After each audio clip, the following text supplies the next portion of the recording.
Today's date is October the 16th, 2012. I only have 6 minutes left on this audio recording, so I'm going to make it quick.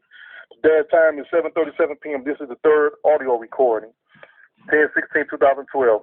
I used to go to a child daycare on Schoolcraft and Memorial in Detroit, Michigan, between Southfield Road and Greenfield off of Schoolcraft. I used to go there when we moved in this neighborhood before I started going to Dawson Elementary School. That I live right down the street from. That's between the church, used to be Burnett Baptist Church, and the Detroit Skating Ring on Schoolcraft.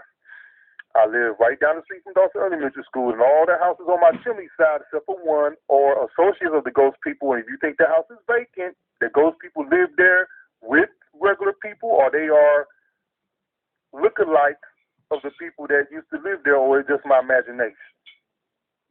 And strike what I just said about the lookalikes. But I can prove everything that I say. It may not be factual, but it's public knowledge, and it's a statement done by a credible source. Memorial, pause off, Memorial, Memorial. Now, this ghost stuff, one of my people that used to live on Plainview, that's cousin is Rashawn Pullum, that was hooked up with my sister by the girl next door that had the ghost people living in her house, and she laughed. Everybody on the block knows about these people with the child daycare. So if they doing this and they associates, tribe, clan, private society was doing this to little kids in the neighborhood, and the kids that I went to elementary school with, something tapping me in my butt and something tapping on me and whispering in my ear, just like the people live on Plainview grandson said, "Clyde, do you believe me?" I said, "Yes, I believe you," because the same thing happened to me when I was little. I'm getting tapped on, and I hear voices. My daddy's saying I'm crazy. I said, "I believe you, and you not crazy." And he went on riding down the street on his bike. He said that to me 2 times. I know I said what I said to him the first time, but the second time, and I told his daddy if he didn't believe it, and they are associated with the demon people down the street. So that just tell you something. But again, everybody on the chimney side of my house, and especially the people that's on the driveway side of my house, especially the people on the second corner off the driveway side of my house, second house on the corner, from the corner of Fullerton, are associated with the people on the chimney side and some other people, and all the people that's on my chimney side of the block, except for one house, if they haven't took them out yet. Because I've seen some strange things in the last couple of years, and I don't believe that people are who they are, but that just something I'm going to throw in there that possibly could happen, but it's not true because they in on it. They submitted to them, and they talking about me and what I have done. They haven't done anything constitutionally about it, only unconstitutional about it. Violation on all levels, even God level. But they're not thinking because they brainwashed and so wrapped up with me. These people runs or work at a child daycare. So if they're doing this to grown folks, or they associates or other people of their kind is doing this to little kids in the neighborhood and the grown-ups when I was little kids, "Oh, you got a medical problem." No, that's a demonic spirit. Like I used to say and tell them when I was little, that's a spirit. Somebody put a spell or a curse. It ain't no medical problem. You ain't got no nerve problem. It's a spirit. It's a demon. A spell or something somebody put on you. It's probably a family legacy. Like family members, legacy of hunting my family. The same group, clan, associates, private society, that's public news, whatever it is. It could be proven. I just don't have the income to do it. And the people in the neighborhood knows about it, especially the first house on my driveway side. They have hatred and malice for us from the get-go. From the first day they moved on the blocks, within the 7 days.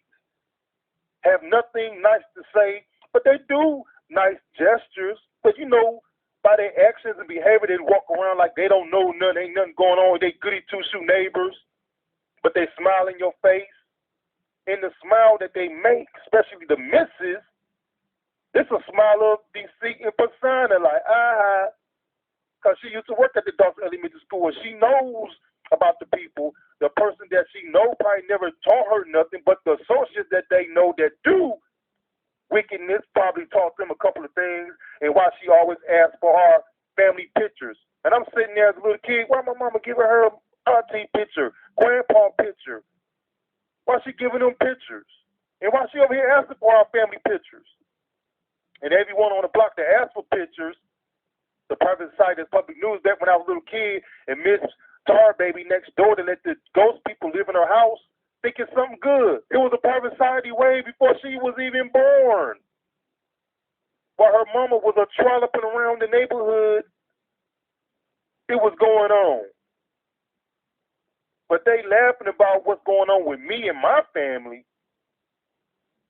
They not thinking about the little kids that she had at her house, assisting her, watching them with the male warlocks at the house.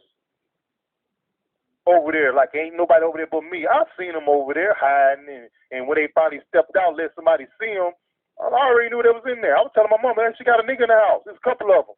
Ain't nobody over there, just her. No, it ain't. There's some dudes over there. And I already knew what they're doing. I seen them walking in the door with the Ouija board and the black chairs and table.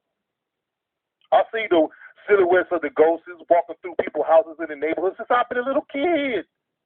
Nobody believed me. But oh my God, they run in the daycare. Help the kids. Under my jurisdiction, it can be done without interference by government. Do what you can. All rights reserved without prejudice. Once again, amen.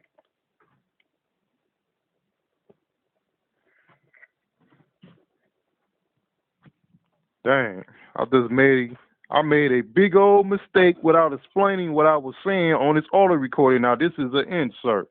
I don't know in the beginning if I said my baptismal name is Clyde Darnell Lynch, all rights reserved without prejudice. I am Prince Clyde Darnell Lynch.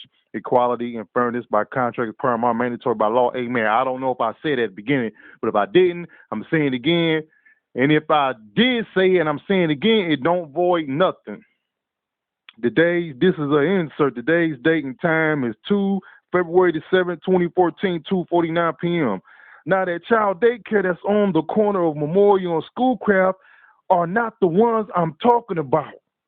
But like I told the FBI years ago, that these people work in places where children are, the elderly at these senior citizen homes, they work at a hospital, that do people blood work. These people work in positions where they continue their illegal wickedness in your face and you don't even know. Sometimes I could see them. Oh, you the person that went to elementary school with me to work at the hospital. And you taking blood work? You one of the twins? Female twins? Oh, you one of the people that went to middle school with me? Their sister was talking about what they do. They invade, possess your body, mess with your organs, and make ailments and all this and that. And when they were trying to tell me this in middle school, I kept on stepping like, I don't want to hear this BS. But I said the other word. I kept on stepping. I didn't want to hear that. Like, Clyde, come here. I got to tell you this. I kept on walking. I don't want to hear that.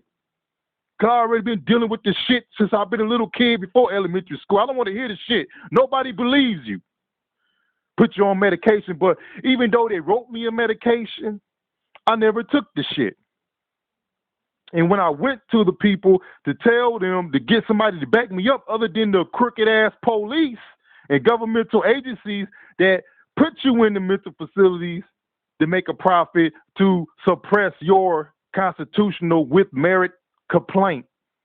And if you don't have the funds to take care of yourself, the government supposed to be there to service you, protect, participate, and obey in your legal constitutional complaint with honorable, generous behavior to their full legal capacity. Now, the police can't tell me they don't have psychics that contact them and they call psychics when certain things they want to resolve or put a closure to.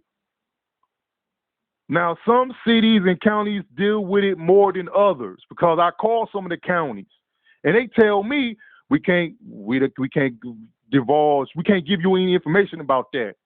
But I just read a newspaper article about you, a psychic call you, and you using a psychic, and that different county sheriff department said they couldn't give me no information about that. You couldn't give me the person, the contact. But they had it, the name and everything in the newspaper article. This was 3-4 years ago, and I already know all this. This is not a game. This is not a joke. This is not fairy tale land. This is some real shit. And these ignorant people getting away with it because commercially it's not acceptable, but in a free enterprise commercial way of thinking, they give these people business because they have certificates saying they know the supernatural arts. And they give them a certificate to run business, get tax from, corporation tax from them. But then again, they say it don't exist and libel, slander, defame you. Now, what I got off track, because I say the same thing over and over again. And those that listen to the audio recordings know what I'm saying. I'm saying the same thing over and over again, but the Bible do the same thing. I know my King James Bible say the same thing over and over again with a little bit more details. So just think of it as you reading the Bible, if it applies. So when I said about the memorial, and well, I used to go there when I was a little fella. Well, I'm 42 years old now. And that place, the name of it was Do Re Mi. I never liked going there. But I'm not saying they was doing that voodoo, hoodoo stuff. But I never liked going there. I never wanted to go there.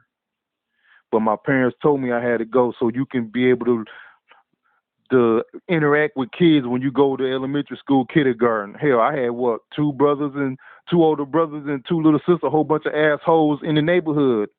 I learned how to deal with different personalities and the way they are. Seeing the ghosts stepping in little kids' body in elementary school. It just wasn't me seeing it, the other kids seen it. They ain't believers. I knew about this supernatural stuff before I even went to elementary school. Smelled the supernatural smells, seen the spirits. So when I said, I'm not saying Do Re Mi, the little daycare that I went to, but the people on the block that practice black magic, you know, they get teaching their little kids and nephews and nieces. They be going to I seen them taking their kids to the little child daycare on the corner of Memorial and Schoolcraft. Now, you know, they probably, them kids mess with them kids with black magic. But then it closed down. Then it was a resale shop. Now it looks like it's opened back up to a child daycare. So I don't know. And I'm gone. So I had to clear that up about that Memorial Schoolcraft because I made this audio recording. This is like the 3rd audio recording. But this is, I would say it's the 4th one, probably put an insert on it. But I lost the other ones in my computer, whatever, stolen, misplaced, taken, or whatever we want to call it. It didn't record, but I just had to make this new insert. So the people that have old audio recordings, if anything happens, it ain't my fault because the police supposed to investigated this shit a long time ago. So if anything happens, because based on my words and paperwork, police ain't do their damn job. That's like they letting all this legal shit go on. Police ain't doing their job. Justice Department need to be liquidated. The medical, FDA, USDA, all of them need to be liquidated. All we got to do is go up in the administration office and find out where all these people live in administration. And when that weekend comes, let's go to their house and tell them, sign these papers. You being liquidated. Fuck the court system because they kissing your ass. Big business and all this and that. Sign these motherfucking papers. And that's the end of it. Then we go to court. If you don't want to sign the paper, we take you to court. And you rather sign these papers than go to court because then I'm taking everything, putting the financial lien on you. See, I'm talking big smack, but I don't know how to do the paperwork. Anybody out there know how to do the paperwork? Law department laughed in my face in Detroit, Michigan. And she had the nerve to run for mayor, Crystal Crittenton. County sheriff down there policing citizens that's fighting about the illegal mayor, the mayor race. And the deputy sheriff down there policing the citizens that's fighting for equality and justice. And that's what they supposed to be doing towards the election department. But instead they're policing the citizens, and I'm gone.